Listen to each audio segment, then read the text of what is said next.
সামনে কথা বলেছেন। প্রথমেই কিন্তু একাদশী কথাটা টেনে আমি বলছি এগুলো ভাগবত নয়, পুরাণ যুক্ত বিভক্তি বিলাসে সরল বিলাসে জানিয়েছেন। এখন আমরা জানবো যদি শ্রদ্ধা না আসে তাহলে কি হবে। শ্রীমদ ভগবদ গীতায় ৮ম অধ্যায় ৭ম অধ্যায়ের ২৮ নম্বর শ্লোকে লিখছে, কি লিখেছেন? বলেছেন অশ্রদ্ধায় ভূতানি দত্তানি তপস্যা তত্তাম কৃতার্যজ্জল অসুধি উচ্চতে তৎপ্রাত নহ। খুব মন খুলে শুনে রাখুন। বলেছেন অশ্রদ্ধায় দান যজ্ঞ হোম যেগুলো ব্রত করা হয়, এটা তো ব্রত, এই ব্রতের কথা গীতায় এসেছে। যেগুলো ব্রত করা হয় তাকে অশুভ বলা হয়। এই অশুভ ব্যক্তির দেহকাল এবং পরকালে কোন শুভ ফল কিসের জন্য হবে না? যদি আমার হৃদয়ের অনুভূতিটা গোবিন্দের প্রতি শ্রদ্ধা ভক্তিযুক্ত সেবায় না হয়, তাহলে আমাদের ভিতরে সেই অনুরাগটা প্রকৃতভাবে জাগ্রত হচ্ছে না। এটা গীতাই জানিয়েছে। আমরা এতক্ষণ জানবো, জানার চেষ্টা করছি সেটা হলো আমরা দামোদরকে ভগবানকে পেতে যাই, চাই কিনা? প্রথমে যে কথাটা বলেছিলাম, আর ওটাই পেতে হলে আমাদের মনকে ভগবানের চরণে স্বর্ণবিষ্ট করতে হবে। আর মনটা যখন গোবিন্দের চরণে দিতে পারবে তখন ভক্তি আপনাকে চাওয়া লাগবে না, ভক্তি এমনি এমনি। ভগবান বলছেন তোমার মনটা দিলে ব্রহ্মণা ভাব ভক্ত মাতে জ্ঞানীনাম নমস্কুরু। তুমি তোমার মনটা আমাকে দাও, ভক্তি তোমার কেনা লাগবে না, আমার কাছে চাওয়া লাগবে না। যেমন উদাহরণ দেই, ভক্তি কি করে আসবে? একটা গাভী মাতা প্রসাব করলেন, দুর্দান্ত অনেক বলিষ্ঠ, ওকে কেউ ছেড়ে দিলে ধরতে পারে না, কিন্তু প্রসাব করার পর ঋষি এসে বললেন দুর্দান্ত গাভীকে তুমি ছেড়ে দাও। বলে ছেড়ে দিলে ধরতে পারবে না, বলছে ওকে আর ছেড়ে দাও কিন্তু বাছুরটা ধরবে। কি শব্দ অর্থ দিচ্ছে দেখুন। ভগবানের ভক্তি তোমার প্রায় বা জোর করে আনা লাগবে না, কাকে ধরে ভক্তি চলে আসে। দেখুন গাভীকে ছেড়ে দিলেন, গাভীকে ছেড়ে দিয়ে যদি বাছুরটা বর্ষটা নিয়ে যায়, গাভীকে অন্যদিকে যাবে। বলিষ্ঠ হতে পারে, দুর্দান্ত হতে পারে, যা ধরা যায় না, বাধা যায় না। যেমন ভগবানকে ধরাও যায় না, বাধাও যায় না, গাভীও ধরাও যায় না, বাধাও যায় না। ও যদি প্রসব করে, প্রসবের পরে যদি বাছুরটা ধরে ঘোষণায় নিয়ে যাওয়া হয়, দুর্দান্ত গাভীও আস্তে আস্তে বর্ষের টানে কোথায় যায়? গোয়ালে যায়। আমার গোবিন্দ বলছে তোমার ভিতরের মনটা যদি আমার কাছে দিতে পারো, তোমার ভক্তি আর শ্রদ্ধা আলাদা করে পাওয়া লাগবে না, যদি আমি তোমার কাছে কৃপা করে শ্রদ্ধা নিয়ে যাব। কিন্তু আমরা স্তরে অনুভব করি আমাদের মনটা গোবিন্দেরকে যায় না, আমরা মনটা সবসময় অর্থের প্রতি, বিলাসিতার প্রতি, সংসারের প্রতি, মায়া মমতার প্রতি, হিংসা অহংকার দাম্ভত্যের প্রতি এই আমরা মনটা দিয়ে বসেছি। যেন শ্রদ্ধা ভক্তি আমাদের ভিতরে আসে, চাইলেও আসে না। কারণ মনটা যতদিন না পর্যন্ত গোবিন্দের উপরে আমরা না দিতে পারবো ততদিন শ্রদ্ধা আমাদের ভিতরে আসবে।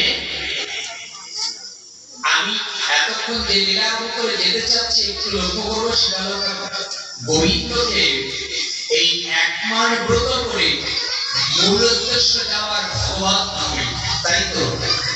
আমরা সবাই ভগবান প্রাপ্ত এবং ভগবান ভাবে যাওয়ার জন্য তো ব্রত আছি। একটু কথা বলবেন, ব্রত তার জন্য তো আসে।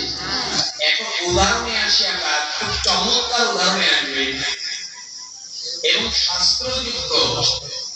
শাস্ত্রে জানিয়েছেন শ্রীমদ ভগবদ গীতায় ৯ম অধ্যায় ২২ নম্বর শ্লোকে জানিয়েছেন যারা ধামে ভগবান প্রাপ্তিতে বৈকুণ্ঠ পার করে গোলক বৃন্দাবনে যেতে চান, এই কথাগুলিকে মন দিয়ে লক্ষ্য করবেন। গীতায় এসেছে ৯ম অধ্যায় ২২ নম্বর শ্লোকে কি বলেছেন? চিন্তয়ন্তে মাং জ্ঞানজন পর্যুপাসতে তেষং নিত্যভি ইয়ন্তে মাং ইয়গক্ষ্যং বহমহং। কি শব্দ দিয়েছি তাই জানিয়েছেন, তুমি যদি আমার কথাগুলি অনান্য চিত্তে আমার কথা চিন্তা করো। কার কথা চিন্তা করতে বলেছেন? ও মন্দির লক্ষ্য করবেন, যিনি অনান্য চিত্তে আমার কথাগুলি চিন্তা করেন, আমি তার এগক্ষ্যং বহমহং। যদি কোন ভক্ত আমার কথাগুলি চিন্তা করে, আমি তার জন্য যোগ এবং ক্ষেম অর্থাৎ আপনি কাল সকালে খাবেন কি, এবং এই খাদ্য ভগবান বলছে আমি মাথায় করে বয়ে নিয়ে যাই, আর মৃত্যুর পরে তোমার সঙ্গে যেন খাদ্য যায় না, পরিবার যায় না এবং অর্থনিকা যাবে না। যদি তুমি আমার কথা চিন্তা করতে পারো, যোগক্ষেম ভম, যোগ যেমন মৃত্যুর পরে যাবে, আর তুমি খাবে কি, গ্রহণ করবে কি, আমি তোমার জন্য চিন্তা করবো। যদি আজ থেকে তুমি আমার কথাগুলি হৃদয়ে মন্দিরে চিন্তা করতে পারো। এই কথাগুলি একটু প্রাণ খুলে শুনে নি। এইভাবে বললে আমরা বুঝবো না, একটু উদাহরণে বুঝতে হবে আমাদের। সেটা হলো, বাড়ি থেকে আপনি বেরিয়েছেন, আপনি বাড়ি থেকে পদাচরণ করে আপনি ঢাকায় যাবেন। আচ্ছা, ঢাকায় যাবেন না সাতক্ষীরায় যাবেন? এখানে কোন পথে যাবেন, কোন জায়গায় চিন্তা করে, বাড়ি বসে না পথে গিয়ে? মানুষ কোথায় গিয়ে চিন্তা করে? বাড়ি বসে আগে চিন্তা করে, আর চিন্তা করেই পথে বেরোনোর সময় গাড়ি গিলে যে অর্থ লাগবে, গাড়ি গিলে কি তাই লাগবে? খালি যেখানে যাবে চিন্তার পরে, ব্যবধানের পরে অর্থটাও নিয়ে বেরোতে। কথা বুঝতে পারছেন? তাহলে আপনি আমি যদি ভগবত ভাবে যাই, তাহলে চিন্তাটা আগে করতে হবে না যে আমরা কিভাবে যাব।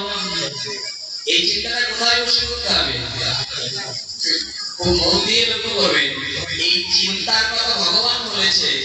তুমি যেমন পথে নামার আগে বাড়ি বসে চিন্তা করো, তুমিও একবার চিন্তা করো এখানে বসে, তুমি একদিন চিতার ওই পারে একা যাবে, তোমার সঙ্গে কেউ চিতার ওই পারে তোমার সঙ্গে কেউ যাবে না। এখানেই বসে যদি চিন্তা করতে পারো কিভাবে যাওয়া যায়, কোন পথে যাওয়া যায়, তখন গোবিন্দ তোমার পথ দেখাবে। যদি চিন্তাটা আপনার পরপারের জন্য চিন্তাটা না হয়ে এই জগতের চিন্তার সাথে মোহিত হয়ে থাকে, তাহলে অট্টলিকার জায়গায় থাকবে, অর্থের জায়গায় থাকবে, আপনার জীবনে আবার পুনরায় জন্ম। আপনি আপনার গন্তব্য ঠিকানায় যেতে। এই দেখো তত্ত্বকার ভিতরে কি আস্বাদন দিয়েছে আমাদের। এই আস্বাদন বস্তুটা হলো, এখানে যারা অবস্থানরত আছে, বাড়ি থেকে বেরোলেন, যাবেন কোন স্থলে, গন্তব্য ঠিকানে, অর্থ আছে, পথে যদি বেরোয়, যানবাহন বাসটা হেঁটে চলেছেন, যানবাহন যে বাসটা আছে এই বাসটা রাখবেন। আপনি যদি হেঁটে পথ দিয়ে হেঁটে যান, বাস ও যানবাহন আপনার জন্য রাখবে? রাখবে না। কেন রাখবে না? বলেছে আপনি যাবেন একটি জায়গায়, কিন্তু ওই 2 কোটি টাকা বাসটা, যানবাহনটা তোমার জন্য রাখবে। যতক্ষণ যাত্রী না হবে ততক্ষণ তুমি ওই বাসটা, ওই যানবাহনটা তোমার জন্য দাঁড়াবে।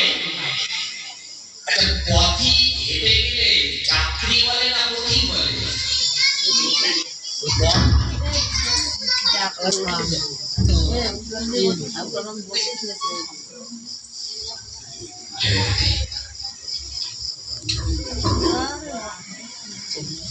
পথ দিয়ে যদি কেউ হেঁটে যায়, তাকে যাত্রী বলে না পথিক বলে? কি বলে? সেটা পথিক। পথিকের জন্য গাড়ি দাঁড়াবে, উনি তো হেঁটেই যাচ্ছে, আমার গাড়িটা ওর জন্য। আপনিও সংসারে, আমিও সংসারে, যদি আমাদের মন মতো সংসার করতে করতে হেঁটে চলি, তা গোবিন্দ বলেছে আমিও ওখানে দাঁড়াই। আচ্ছা, যাত্রী হলে একটা দাঁড়ায় 2 কোটি টাকা। যাত্রী হতে হলে কি করতে হয়? যে পথে যাচ্ছেন পথিক না হয়ে যানবাহনটা যখন আসে, বাসটা যখন আসে, আচ্ছা হাত তুলে দিলে কি যাত্রী বলে না পথিক বলে? না, যাত্রী বলে। বাসটা আসছে, যদি আমি হাতটা তুলে দেই, আপনি পথিক না যাত্রী? যাত্রী। তাহলে হাত তুলে দিলে কি বলে? যাত্রী। ড্রাইভার তখন বুঝতে পারে উনি আমার যাত্রী, উনি অন্য কেউ। উনি হাত তোলা মানে উনি ঢাকায় বা অন্য কোথাও যাবে। আমার এই বাসটা 2 কোটি টাকার বাস, হাত তুলে ওখানে থেমে যায়, যায় কিনা? উত্তর দিয়েছে 2 কোটি টাকার বাস বা কোনো যানবাহন যদি হাত তুললে বাস ইশারা করলে থেমে যেতে পারে। গোবিন্দ বলেছে আমি বৈকুণ্ঠে থেকেও পুষ্প রথে আমিও চিন্তা করি হাত তুললে যদি যাত্রী হয়, আর যাত্রী হলে যদি বাস থেমে যেতে পারে, তাহলে আমি গোবিন্দ বৈকুণ্ঠে গোলক থেকে এটা দেখি যারা কৃপা করে ভক্তির হাতটা তোলে, প্রেমের হাতটা তোলে, অশ্রুসিক্ত নয়ন জলে ভেসে যায়। আমিও গোবিন্দ কৃপা করে তার জন্য এরকম বস্তুকে পাঠিয়ে দিই।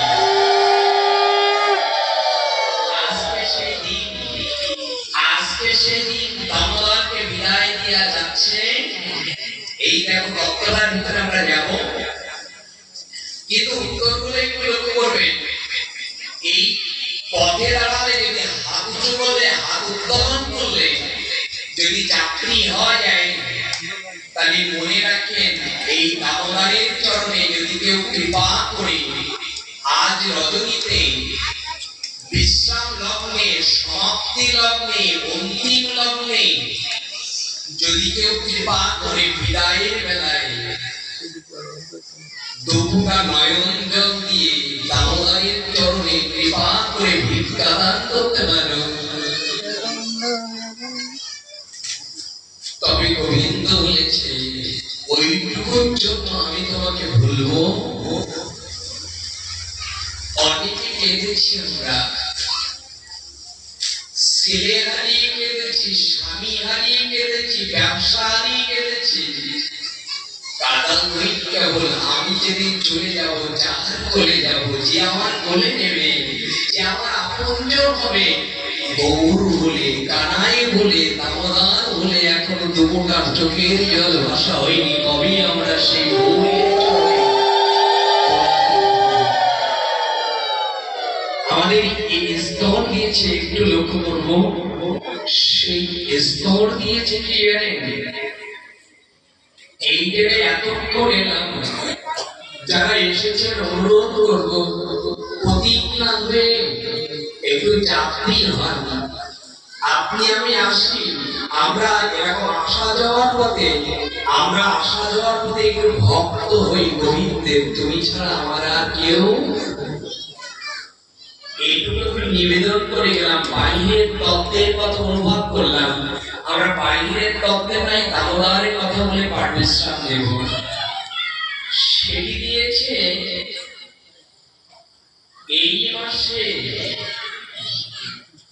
এই মাসে মা যশোদা দামোদরকে বেঁধেছিলেন তো, একটু বলে বেঁধেছিলেন তো? বেঁধেছিলেন কোথায়? কোথায় বেঁধেছিলেন?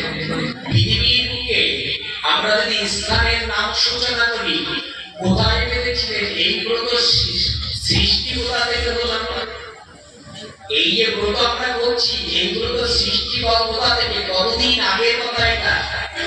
মন দিয়ে লক্ষ্য করবেন পুরানো কথাগুলো।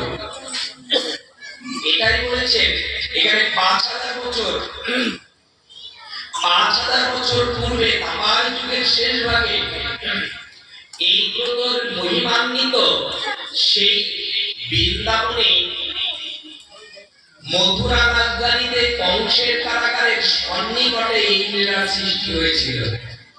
খুব মন দিয়ে লক্ষ্য করবেন। তো এই লীলার সৃষ্টি হয়েছিল কার মাধ্যমে?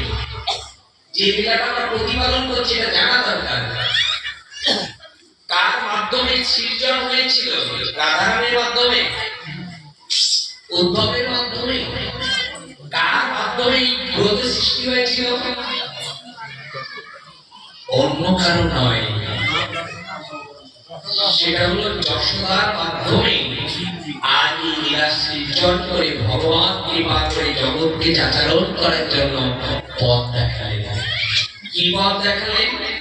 নিখিল ব্রহ্মাণ্ডের আমরা শুধু মানুষ দেখছি না, নিখিল ব্রহ্মাণ্ডে যারা আছে তারা দেখলেন এই ব্রতের মহিমা, যাকে বাধা যায় না, বিভু অদ্বৈত যিনি, তিনি কৃপা করে আজকে কৃপা করে তিনি কৃপা করে যিনি বিভু বাধা যায় না, তিনি এক বন্ধন হলেন এই মাসে। খুব মন দিয়ে লক্ষ্য করবেন, যখন বন্ধন হলেন এই বন্ধন দশায় আবদ্ধ হয়ে সেই ভগবান, সেই দামোদর বন্ধন হলেন, নবনী পেলেন, আনন্দ করলেন, ধবনী রাখলেন, সঙ্গে লীলা করলেন বৃন্দাবনে।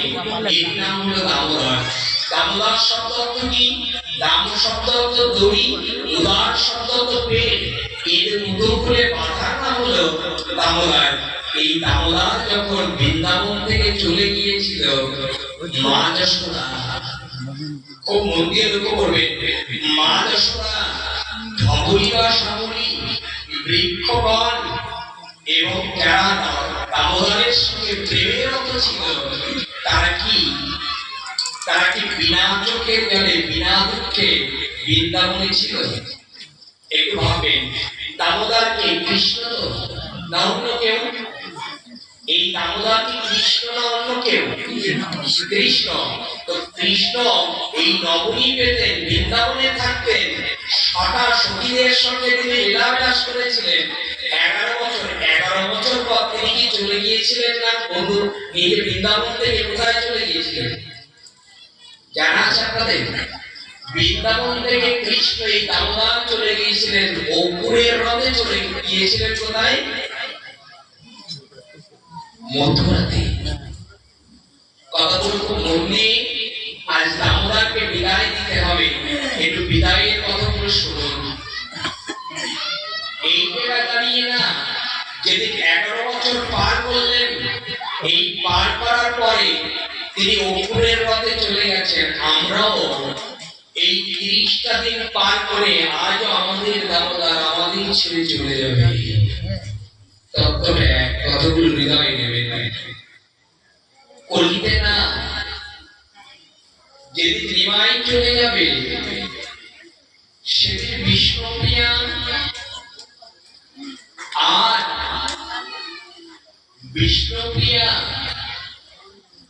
আর মাতাশ্রী বলেছিলেন, নিমাই তুই যদি নবদ্বীপ ছেড়ে চলে যাস, আমরা থাকতে পারবো না, কি নিয়ে থাকবো বল?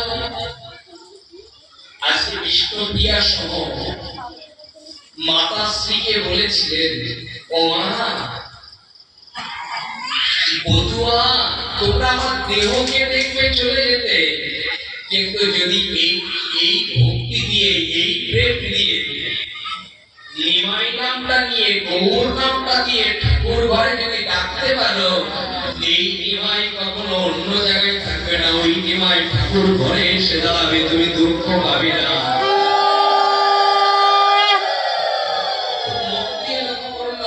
দামোদর চলে যাবে না, দামোদর হৃদয়ে থাকবে, বুঝে দিয়েছি। তখন প্রশ্ন করেছে, আর একজন প্রশ্ন করেছে, কে জানেন? নবদ্বীপ থেকে যখন সন্ন্যাসে, এই নবদ্বীপ থেকে বিষ্ণুপ্রিয়া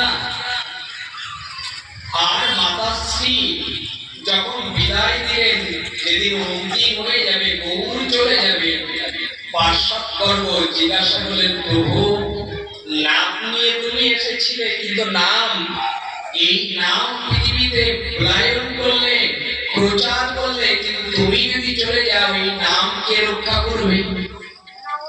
এই নাম কে রক্ষা করবে? দামোদর চলে যাওয়ার খুব তাত্ত্বিক লগ্নগুলো শুনুন। কে রক্ষা করবে? কে দেখবে? চৈতন্য মহাপ্রভু পার্শ্বদ গর্ভদের বলেছিলেন, কি বলেছিলেন জানেন? চৈতন্য চৈতামৃতে এসেছে, আমি চলে যাব না, ওগো যারা এসেছো কথাগুলো শোনো, আমার দেহ, আমি দেহ অন্তর্ধান হতে পারি, কিন্তু আমি চলে যাব না, বলিতে এসেছি আমি, কোথায় থাকবে তুমি? উত্তর দিয়েছে, নাম বিনা কলিকালে নাই আর ধর্ম, নাম বিনা কলিকালে আর ধর্ম নাই। চৈতন্য মহাপ্রভু বলছেন কলিকালের নাম রূপে কৃষ্ণ অবতার, আমার দেহটা আমি অন্তর্ধান হতে পারি, কিন্তু আমি লুকায়িত থাকবো, আমি নামের মতো আমার সাক্ষাৎ মানুষ পাবে। যদি কেউ নামের মতো দিয়ে আমাকে স্মরণ করে, প্রহ্লাদ যেমন কৃপা করে বলেছিল তিনি এই খেলার মতো আছে, তিনি